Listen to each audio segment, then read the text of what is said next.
Hey guys, I'm going to talk a little bit about back/hip discomfort and pain. Sometimes we might feel some stuff going on in the side of the hip or the back of the hip/glute that might possibly be coming from low back, or it might be leading up into low back and causing some pain, referring some pain up in there. It's hard to tell sometimes where the pain is coming from.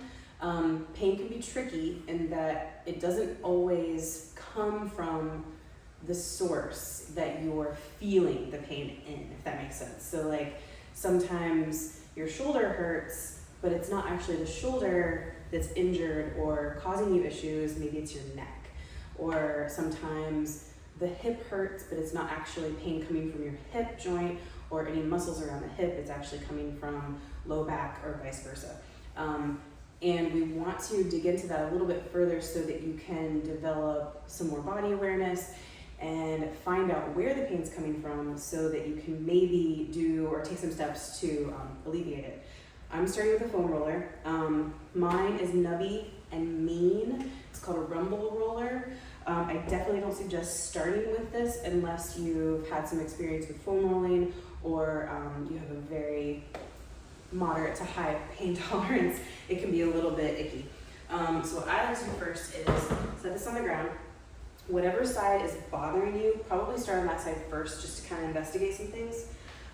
Before you do any type of foam rolling or stretching or any kind of rehabilitative work or prehabilitative work, try to do the movement that hurts, that kind of causes that pain to happen. Do that movement first. Note, like, while you're doing it, when does the pain start? Where is it happening? What movement brings it on the most or the worst? Then do your rehab or prehab work, and then repeat the movement again that hurts. That way we have like a good baseline at the beginning of what your pain level is like and where it's coming from or where you're feeling it. Then after you do the work, when you redo it, you can see like, did that actually work? If it doesn't work, throw it out. Don't do it. Don't waste your time. If it does work, then it's something that you can continue to do that'll hopefully continue to alleviate the issue and at least buy you some time in trying to figure out what's going on. So I'm going to start with foam roller, and I'm going to get a little bit of the glute. I'm going to show you how to open up the glute and try to get down into what's called the piriformis muscle. It's a very deep and very small muscle that can cause a lot of discomfort. So it's sometimes not possible to get to it, but sometimes you can. And I'm going to show you from kind of a side angle view here. I'm going to get on the glute, kind of the meat of it, the max, and I'm going to support myself. Right now I'm rolling on my left glute. I'm going to support myself with my right foot, and I'm going to take my left ankle and cross it over my right knee. What that does is externally rotate my left hip, and it opens up the glute, and that piriformis is deep under the glute max. And the glute max is a big muscle. So we need to open things up and relax it to let the foam roller get in there and do its job. So right now, I'm just kind of rolling around, seeing what I feel. It's like, it feels tender. And if I'm not feeling too much, sometimes I just have to wait a minute and it'll come. If you want to get a little bit more intense, wrap your arm or your hand around that knee and bring it up a little bit more. And maybe it will uncover some ickiness. So just roll here for a little bit, and if you find something gross, stick on it, try to breathe through it, and then we'll go around to the other side, do the same thing.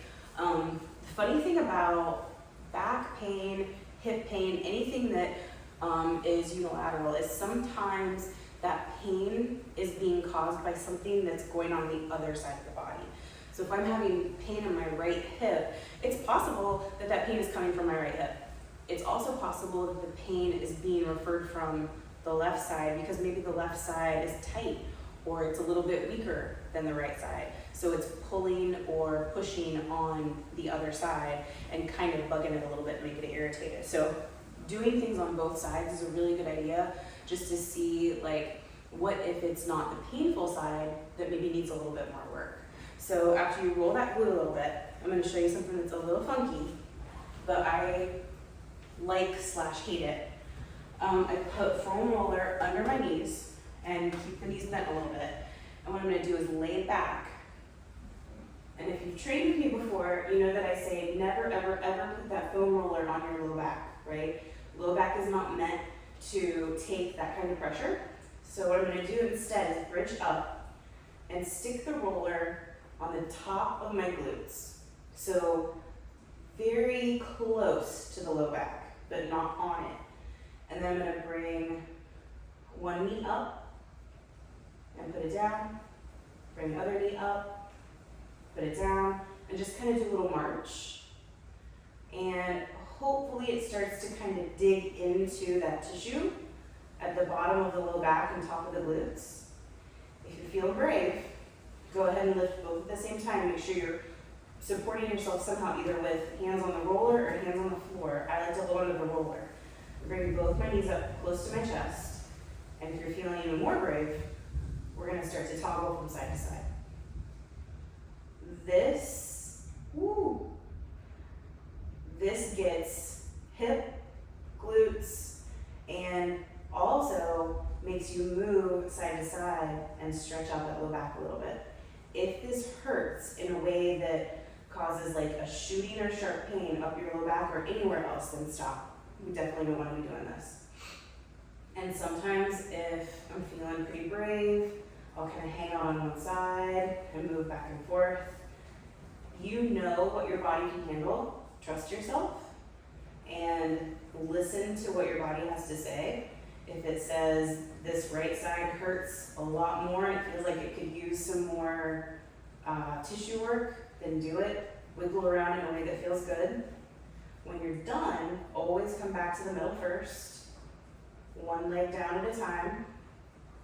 Then bridge back up and move that roller down under your knees. And then get up. We definitely don't want to put all the pressure on the roller to get, or all the pressure on the low back to get back up. And then after we go through that, then move around, repeat that movement that hurts, and see if anything has been alleviated or relieved.